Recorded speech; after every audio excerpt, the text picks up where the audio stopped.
Hello, and welcome to the full version of Monster Hunter Stories, where we are going to be picking up right where we left off from the demo with Garnet here. And just a little word before we get started, I have already scanned in all 6 of the amiibos associated with this game, because I already had all of them from the Japanese version.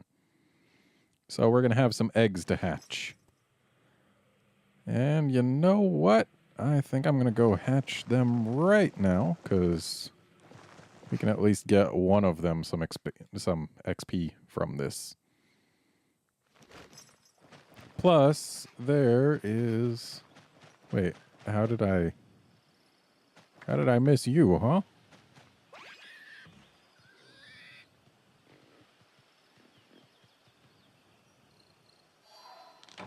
I mean, I guess I missed it because it was behind a rock and I didn't turn around.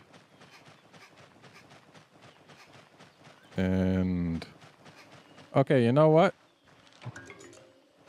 The nearest fast travel point is farther than I thought it would be, so let's just go. Why am I not riding my Kezu? Or, not Kezu, Kutku. I'm tired. It's been a long day. Just let me unwind with this. Forgive me for saying a wrong thing.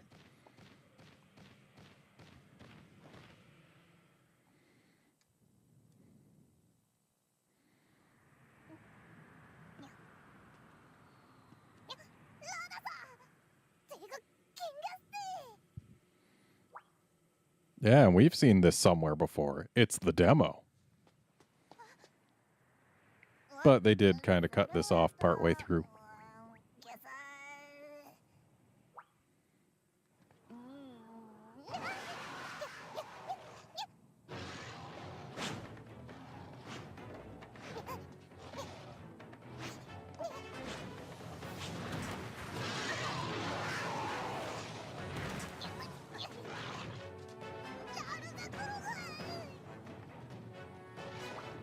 Yep, that is the thing that it is.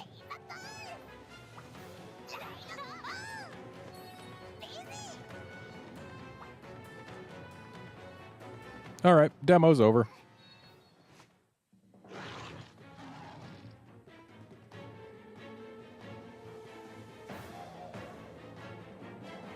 But now we get to actually play the game. That is the thing that it is. Yeah. Okay, so we're going to want to break its head. And this thing uses mostly speed and tech, I believe? So if we keep using tech, we will be just fine.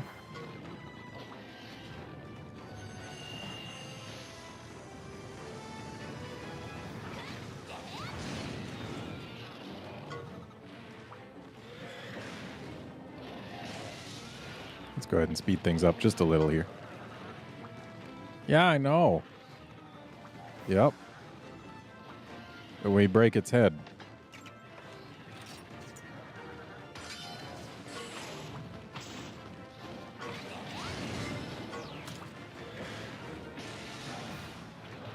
This Kutku really does like Blaze Ball.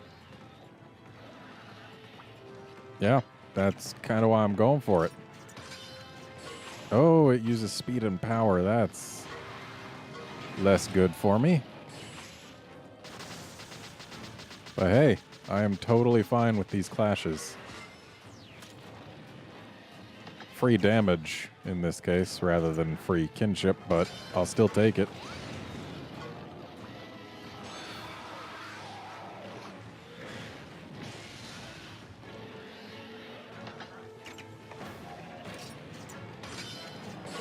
All right.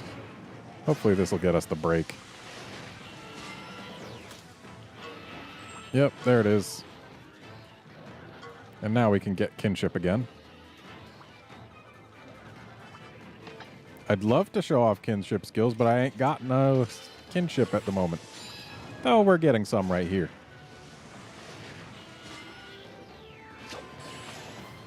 Ooh, and some more free kinship.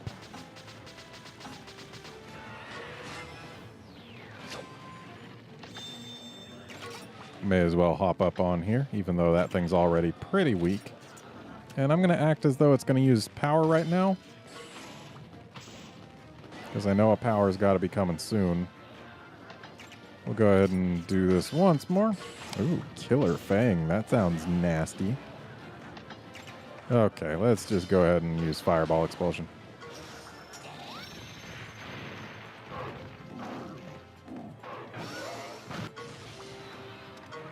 And there we go.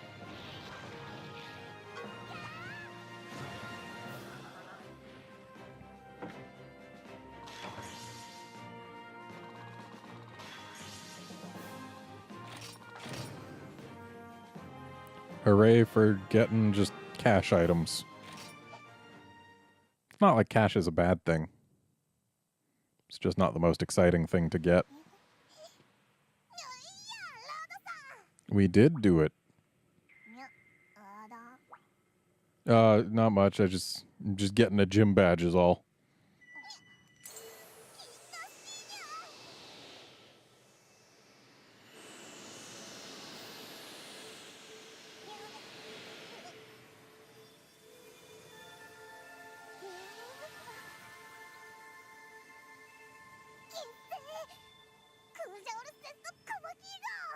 Sure did.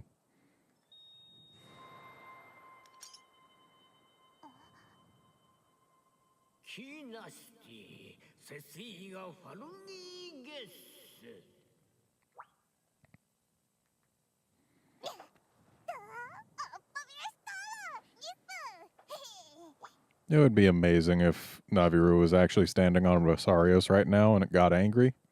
Unfortunately, that didn't happen. Poor Nagakuga. The kinship stone cleared the blight off of even the plants and other living things around. But the Nagakuga was already dead. Such tragic waste of life.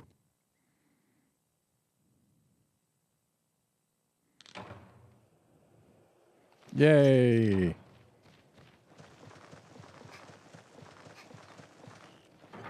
We got more gym badges. So those nutriments, those are permanent stat boosters.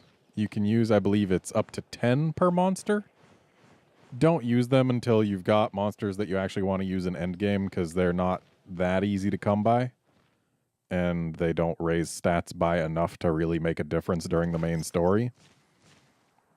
It's really just for squeezing out that extra little bit of potency in endgame.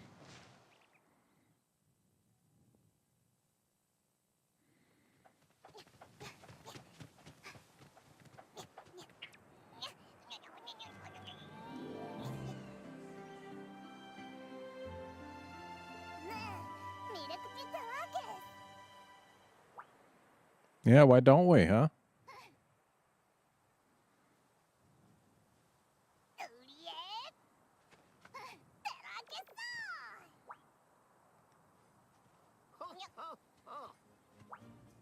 Yeah.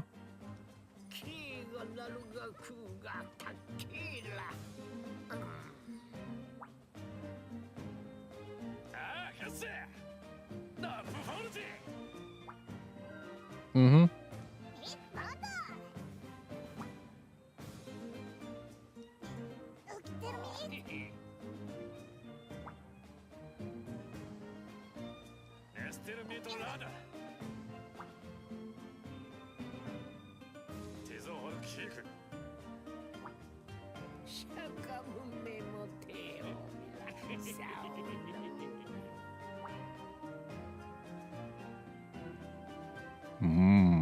Seems like Dan wanted to leave when he was young.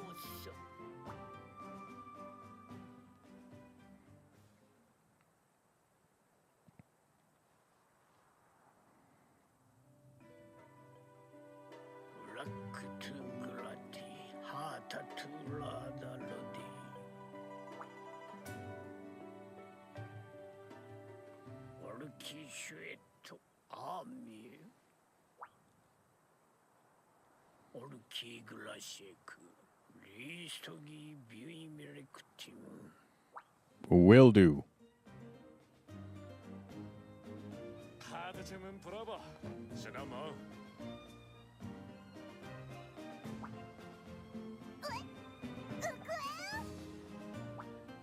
Yeah, we can go.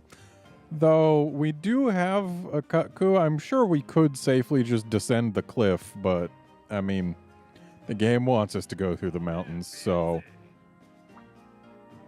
Actually, it's going to be pretty easy to get there.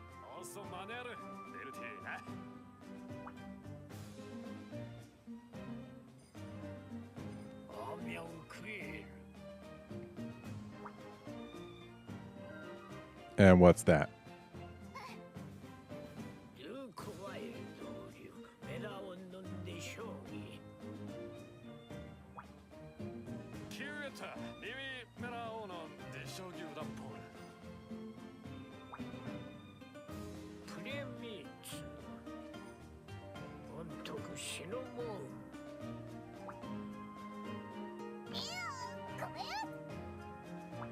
Mm-hmm. The rite of channeling is pretty useful, though you can't actually safely ignore it completely for the entirety of the main story. I like how they purposely hide your monster from this cutscene. They just show the saddle. And then they show the monster here once they actually bust into this, though it looked like my character's hair model was doing weird things there.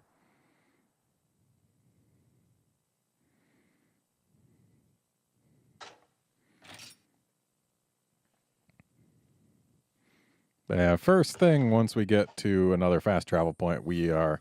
Oh, hey, look, it's a fast travel point. Darge snowfields, huh?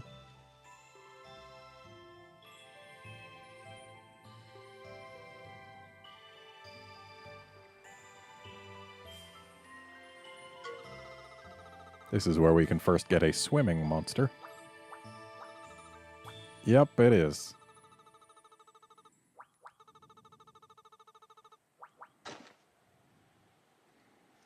While on the way to Gildagarin, you reach the white plains of the Darge snowfields.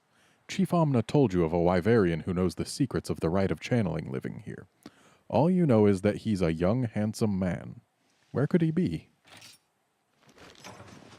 Well, I know where he isn't, and that's this fast travel point. And where he also isn't is Hakum Village. But that's where we are going to is. That's how verbs work, right?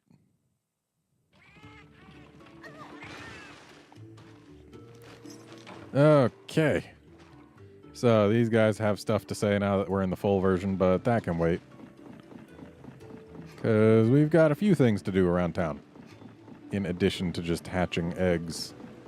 I believe there's a quest we missed up here in the demo. Yep, there it is. Okay. Sure. Alright. Learn a new sword and shield skill, so it's worth doing.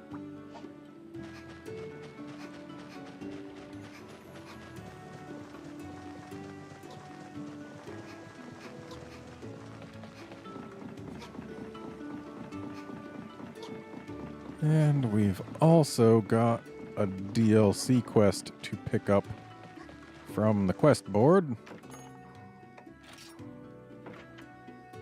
Oh, but we can't pick it up yet because it's for a ways away. Any new regular subquests? Ah, yes. Darge Communities.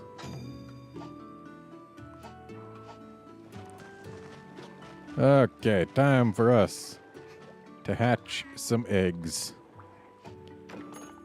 Because we have got all the amiibo eggs to hatch. So we'll start with this one, which came from the Naviru amiibo. It's the best Aptonoth you'll ever see. But it's still just an Aptonoth. Let's see, can we check its stuff. We'll let it keep its name. And I forget which of these is from the male rider and which is from the female rider, though I'll be able to tell you as soon as I've hatched them.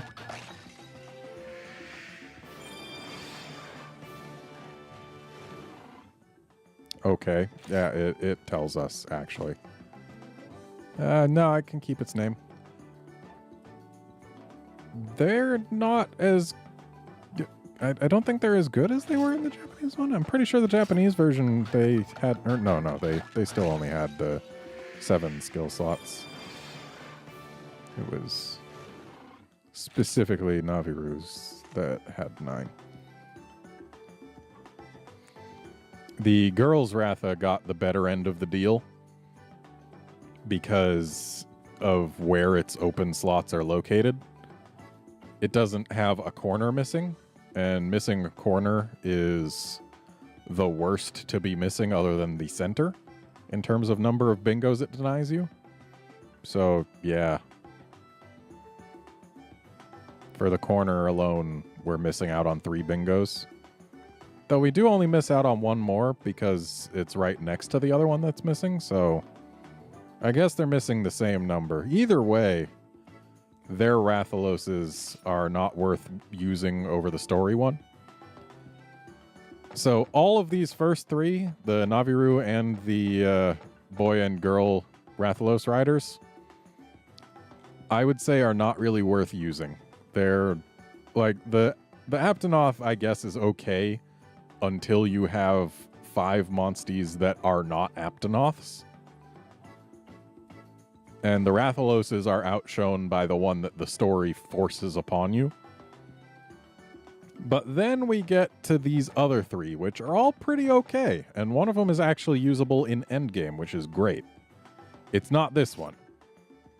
But this one is fantastic for early to mid-game. Because it's a Peko. And Peko is perfectly okay. Not gonna rename it. But yeah, it comes with some bingos and some decent skills, and since it's a Peko, it learns some good support stuff. Peko is good. This Rathian you can't use for a little while, and once you can use it, there's some better stuff you can use, though it is worth noting that she is pretty good. It's mostly just Nest Search is a terrible ride action. I would say that all of the search actions are terrible. And ride actions are pretty useful to actually get ones that are related to letting you go to new places, especially early on. But we'll be using her as soon as we can. And then this one here is actually endgame quality. It's phenomenal. If you're going to get only one of the Monster Hunter Stories amiibos, get the Barioth. It is easily the best of them. Sure, it's missing 2 slots, but it's a Barioth, and Barioths are good. So, yeah. Anyway, let's manage our monsties, because we want that Peko in our party. And we'll put it in place of the regular Kutku. And we'll put in Navtanoth in place of our regular Aptonoth. And we can actually already use Rathi? Wow. I think... Did they skip Rarity 2? Or... No, they just give you Rarity 2 super early on. That's what it is. So, actually, yeah. She's usable earlier than I expected. And tell you what, wait, before I say we're going to use this thing, let's just see what it's got. Yeah, those aren't great. Let's check the genes. I don't know what Latent Dragon does.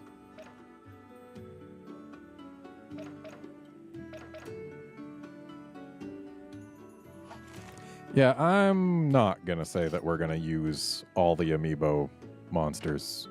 Especially because that would also require us to use these, and we're not going to do that. Wonder what genes they give these. Okay. It's not terrible stuff. Unfortunately, you can't use them for the right of whatever, so those genes are stuck on them. So it's not like this is useful unless you plan to use these particular guys. Yeah, this one's got some pretty decent stuff as well. But I think we'll be fine using what we've got now.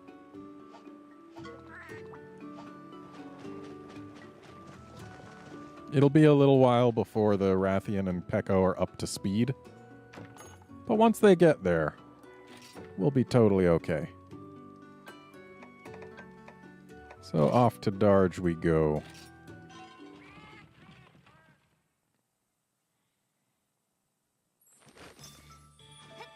Until the Rathian and Peko get up to speed, we'll just be riding this blue cuckoo. Because he's our little buddy. We've been through a decent amount together.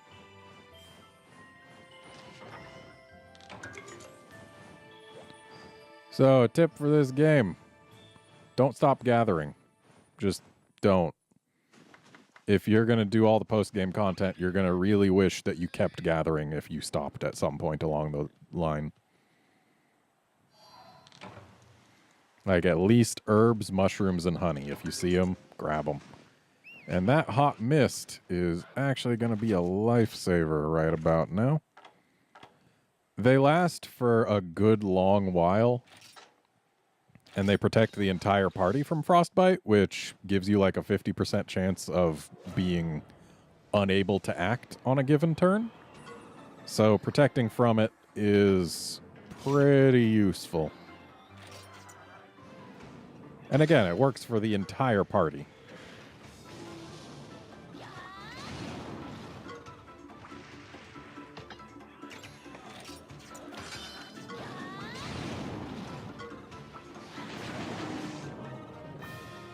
Hooray, we killed our first popos.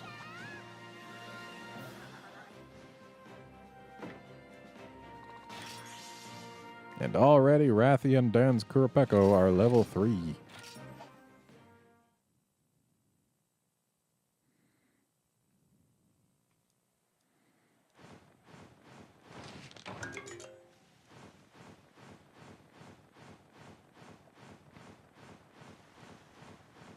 Berries are also useful to gather.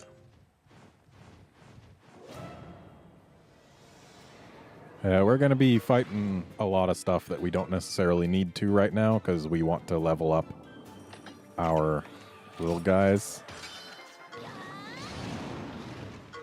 But before too long, we'll get to stop fighting the little stuff.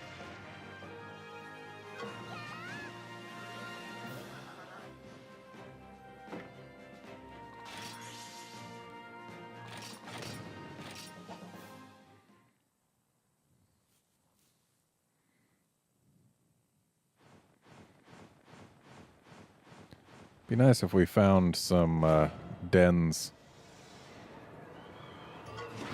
Because we can get a Lagombi here, which I would say is much better than Argyros. And more importantly, we can get a Kezu or a Zamtrios. Zamtrios is what we most want here. Kezu is pretty okay. A lot of people say that Red Kezu is one of the best things you can get for most of the game. I strongly disagree. Mainly because what Kezu's stats are really specialized for... Kutku, don't be stupid. What Kezu's stats are specialized for is mostly for bulk. Which means that it's designed so that it can take hits rather than dishing out a ton of damage. And yet, Red Kezu sacrifices that bulk for some extra offense. It's not a huge amount. It gets some decent offensive moves, but it's a tech type monster, and most of the boss monster type deals are power typed, which means that they'll be losing an awful lot to them, or else requiring a lot of upkeep. And that means that Kezus are best against small monsters, where offense isn't really that required anyway. They tend to not have much HP to begin with. And, like, if you're gonna be specializing against things that don't take that much to kill, then why not make sure your bulk is high instead of increasing your offense when you're already basically one-shotting things? Like, Red Kezu is specialized for a niche that doesn't exist, in my opinion. I would personally use a regular Kezu over a Red Kezu. I would argue that neither one is particularly good. I'd say Zamtrios is the better tech-type monster, especially because instead of having Roar be its field move, it can swim. Basically, Zamtrios is just... it fills a niche that does exist, where Kezu does not. Also, these guys, I believe, use tech. So I should probably be switching over to power, huh?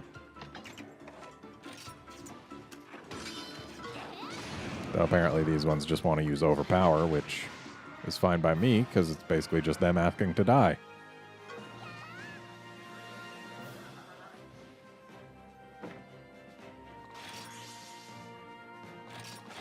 Won't be long now till our little guys are matching this blue Cutku for level.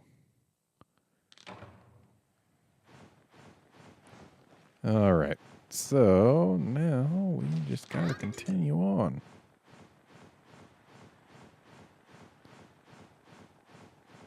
Gotta open all these treasure boxes. Did I see a rare den? I did.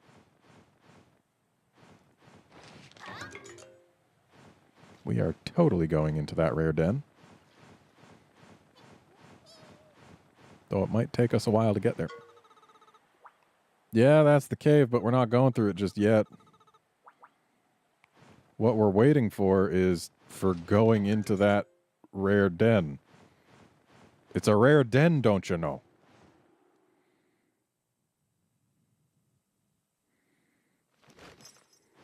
Alright, got some Bulldrome action going on.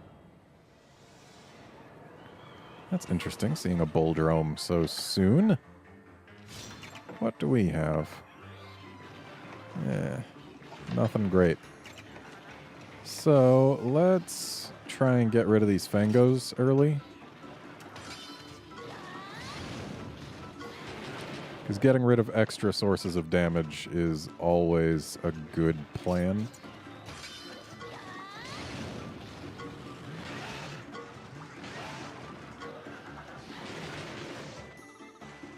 And Bulldrome uses power and tech. So we're going to go speed here, because, yeah, power is the most common thing for it to use. Oh, Bullfango B is not quite dead. But we'll change that.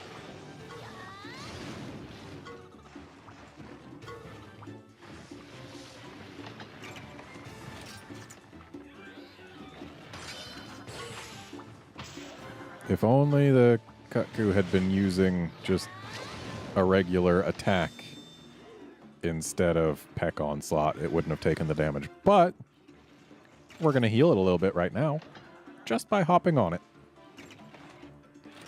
Alright, so it's used power a couple times now. I'm going to... okay. Well, at least I lose nothing. Let's go ahead and use... nope, it's using special, so let's just go ahead and use our own special. Now, if we were faster than it, it would have been prevented from using power charge. Because if you hit with your kinship attack, it prevents the opponent from doing anything. So it's used 3 powers in a row. Oh, right, because some of it's been reckless tackle rather than an actual power attack. And there goes a heart, but that's okay. Hearts are replaceable. And if I mashed harder, we could have ended that before time up, but meh.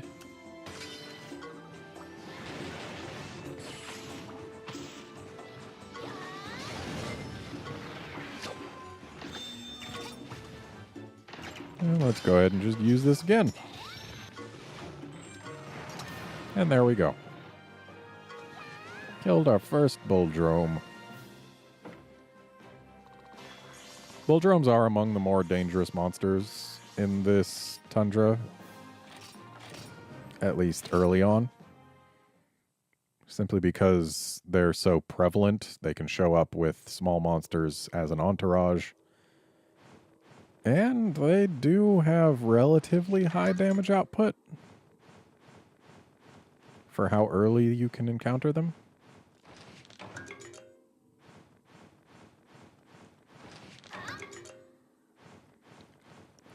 That garlic sure is girthy.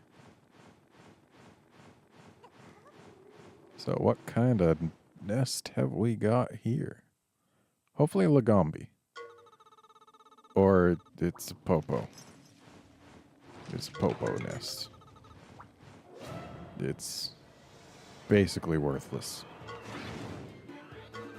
Popos are like one step above Aptonoth, just barely.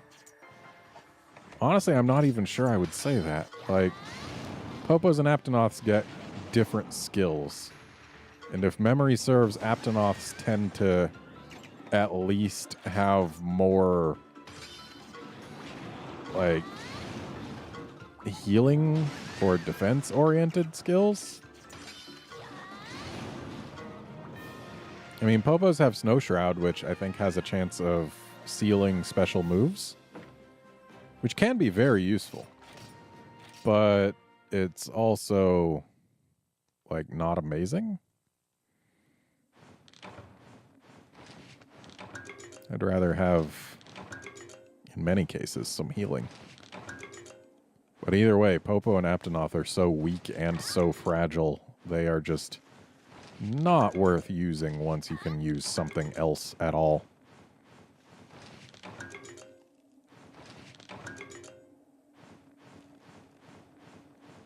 But we'll see what we can get from this nest. There is a chance that we can get a Lagombi still.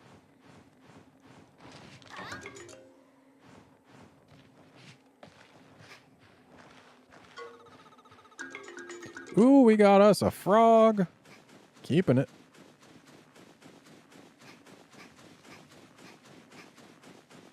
Don't know why the Popo was guarding it, but it's ours now.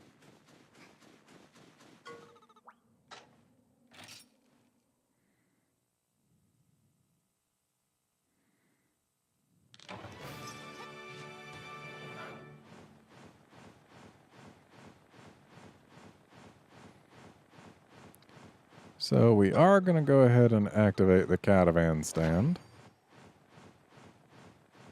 But then, if the game will let us, I think it might actually force us to go into the cave before it lets us over here. Yeah. But there's a rare nest here now. And I wants it. Oh well. Let's actually take another quick trip back to Hakum, because we want to start our frog getting some XP. And also, we need to end the episode pretty soon here. So let's go ahead and hatch our frog. Shark, frog. Seems we got a decently bulky one.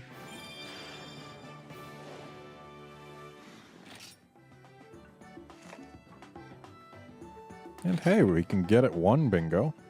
That's not the worst I've ever seen. So we Gotta take this frog. And I'm going to put him in for this bear, because the bear has a redundant field skill here. Rock Breaker. Cutcoo's already got Rock Breaker.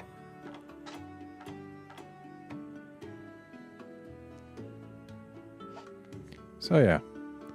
Now we've got ourselves some Rock Breaker, some Swim, and some Jump going on. And we can even call monsters when we really want to fight things.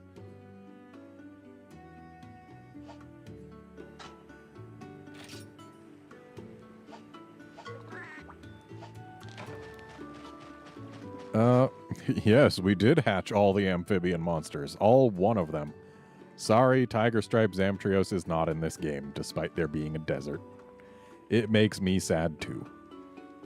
Anyway, that's going to be it for this episode. Join us next time when we continue on into that cave in Darge. See you then, friends.